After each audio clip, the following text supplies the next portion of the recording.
Pokemon Nuzlocke, turning an easy kids game into something much more of a challenge. Level 2. Oh!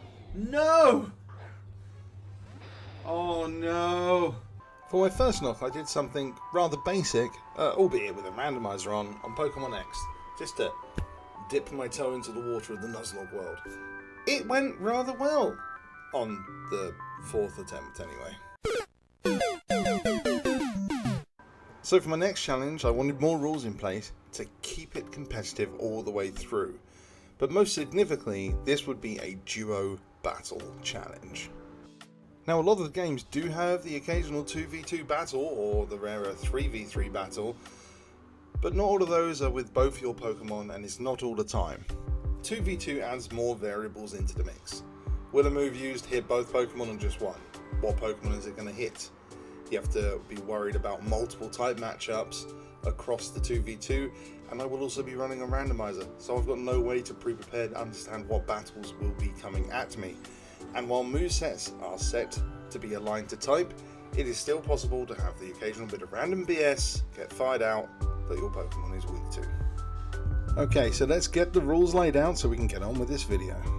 I can only catch the first Pokemon encountered in any given area.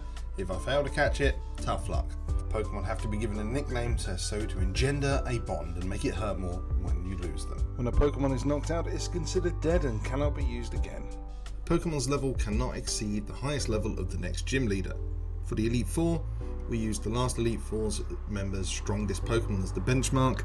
If your Pokemon exceed the level cap, you can bench them and use them again once you've cleared the following gym. Held items are fine, but no other items can be used in a battle. That's the core of it.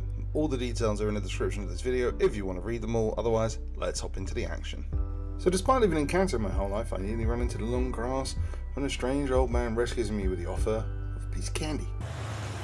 Hey kid, get in my van and I'll give you some candy.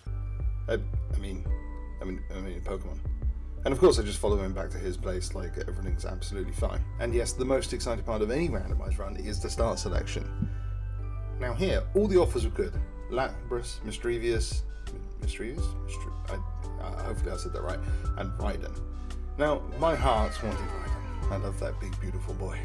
But I would definitely lose the rival battle. I can't see that Raiden would have enough that could actually even hit Mischievous. So I grabbed the Lapras, name it Bike, and Ice Beam the rival's Raiden to pieces.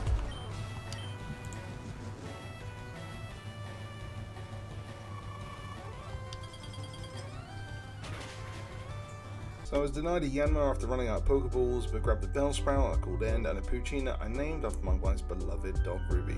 Let's hope nothing bad happens to them, yeah. And after some grinding, I decided I'm strong enough to make my way into the Floridian Forest, where the run really begins. Trainers and the first sets of 2v2 battles. The first fight is absolutely terrifying as they fire out a Tropius and Electabuzz.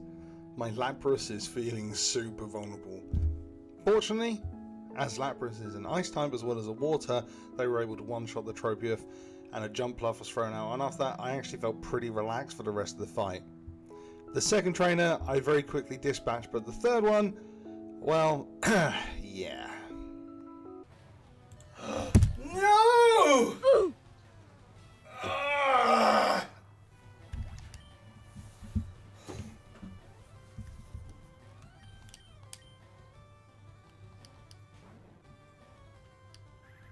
Oh no!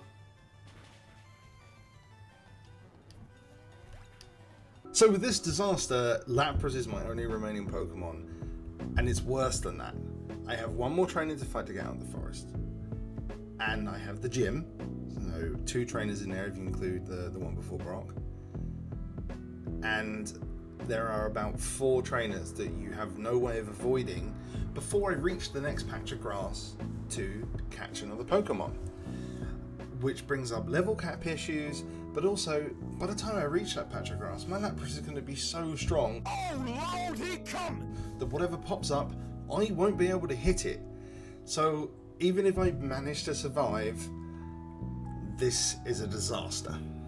But survive we did, making our way out of the forest, taking out the gym. Then all we had to do was tiptoe around the minimum number of trainers possible to reach the patch of grass that could hold the salvation to this run. I got very lucky on some tight matchups, including the last trainer I had to fight before the grass, whose last two Pokemon were both water types. And my Lapras heals when hit by water moves. So whilst I was worried for a while, they healed me. We take those, we absolutely take those. But the real danger now was what's going to pop up in the grass. Of course you want a strong Pokemon ideally, but in this situation I would take something weak that I knew I could catch without having to damage it, because it's not feasible to really think that something would survive a hit from this Chad Lapras right now. To make it all the way through the cave,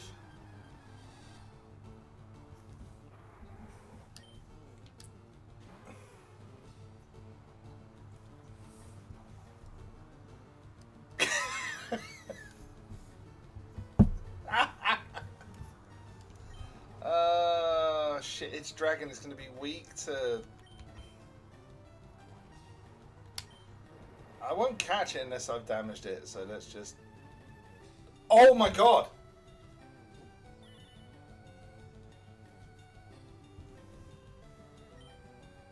Okay, there's a chance. There is a chance.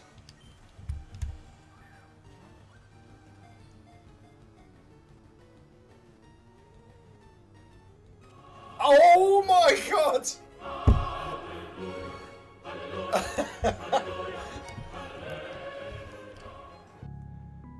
Yes, I did it. My weakest ability that I had available, and as it goes, the only one that wouldn't be super effective against its type, barely had it hanging on. So we catch it, we call it Saviour, and hope that our run picks up from here. And things do start to look better. I head up to the Pokemon Center outside Mount Moon and grab a Houndour from the Magikarp guy. And then I head into Mount Moon and I catch a Machamp, which I named after a certain orange man who also has hands that get into too many places. My chat told me this was both brilliant and awful at the same time. Much respect. So we push on through Mount Moon and have our first encounter with Team Rocket. And honestly, this was all very easy, breeze through.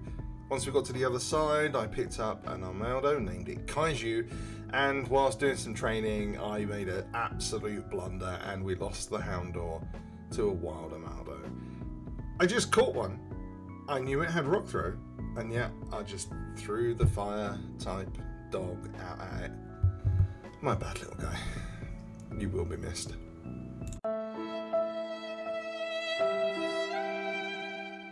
So we head up to fight our rival, who is using a Croconaw that has one arm amputated halfway up for some reason. But we give him a swift clicking and head down to confront Misty's gym, which again was rather easy. So, with 2 badges in tow, we pick up a Doduo, and I'll be honest, there's no point getting overly attached to that. Bye, have a great time. But an Abra I named Lucky. Sure, nothing could go wrong with a name like that, right? Upon reaching Vermilion City, I grab the fishing rod and get a Kavana and Scyther. They are destined for the PC, but good backup for the squad. Lucky meets the wrong end of a bone rush in a trainer fight, and with the level cap of 24 looming, my plan is to miss as much of the SS Anne as possible to avoid falling foul of the rules.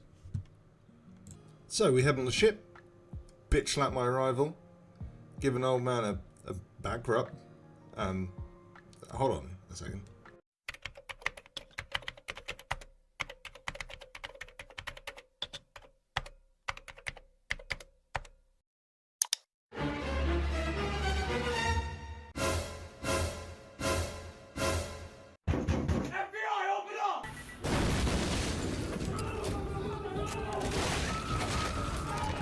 He gives me cut and we head to the gym as the ship sails away before I get a chance to inform Officer Jenny of what he has done. So, to Lieutenant Surge's gym and the cursed bin puzzle. This is a remake. They didn't have to put this back in there again. They could have changed it. Nobody would have cared. Worst puzzle in all Pokemon games. They left it in. But aside from that, this was pretty easy. So, yeah, we cleaned through nicely. So after that, we cut through Diglett Cave and managed to pick ourselves up a Ninetales. Absolute beast of a Pokemon, and as it's one of her favourites, I named it after my wife. Let's hope this works out better than the Ruby, eh? And the very last thing I do this session is another catch chance, and I grab a Golbat and prepare myself for that push towards Celadon City to face Erica's gym.